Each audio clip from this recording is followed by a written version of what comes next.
CNN's Aaron Burnett interviewed the brother of the late Jeffrey Epstein, Mark Epstein.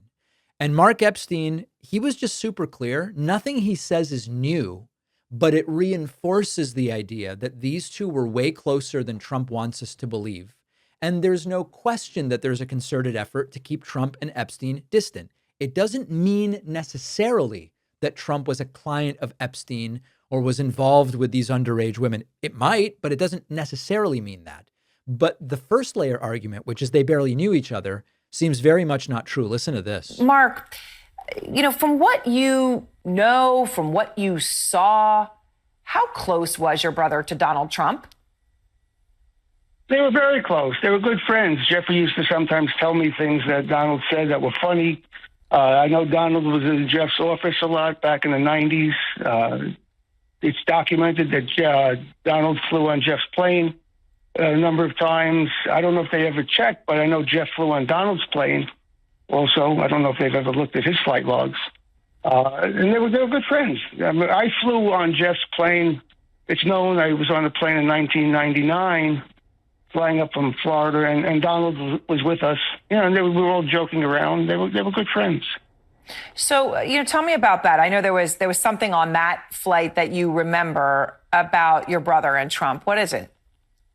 Well, it was a funny thing. We were talking, and stick a pin in that. A couple weeks or a week before that flight, I was talking to Jeffrey, and he told me that he was talking to Donald, and he asked Donald, how come you sleep with so many married women? And Donald's answer was, because it's so wrong.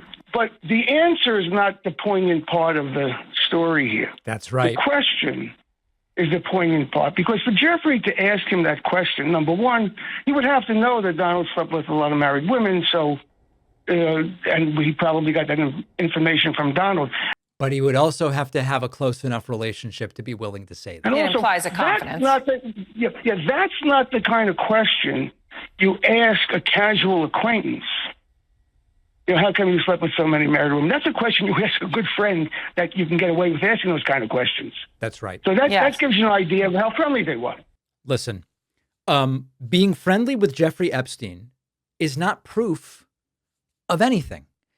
I recently did a Substack Live with Michael Cohen, Donald Trump's personal attorney.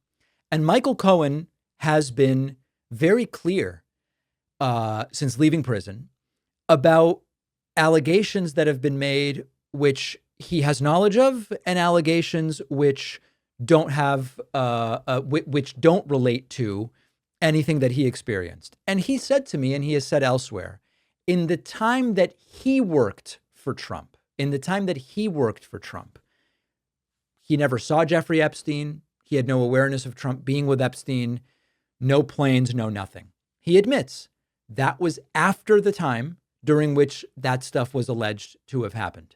The point is, simply having spoken to someone or been friends with someone 30 years ago doesn't prove you were committing crimes with them 15 or 18 or 20 years ago.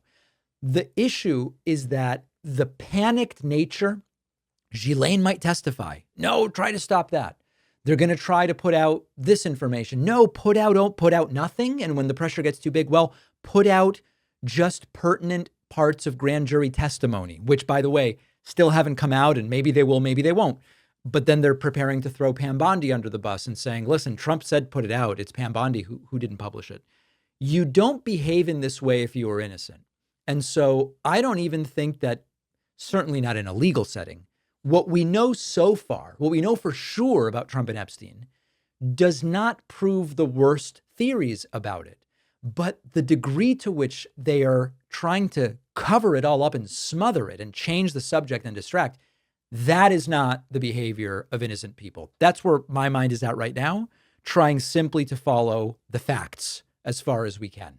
Let's take a quick break. Make sure that you are subscribed to the YouTube channel, youtube.com/The David Pakman Show.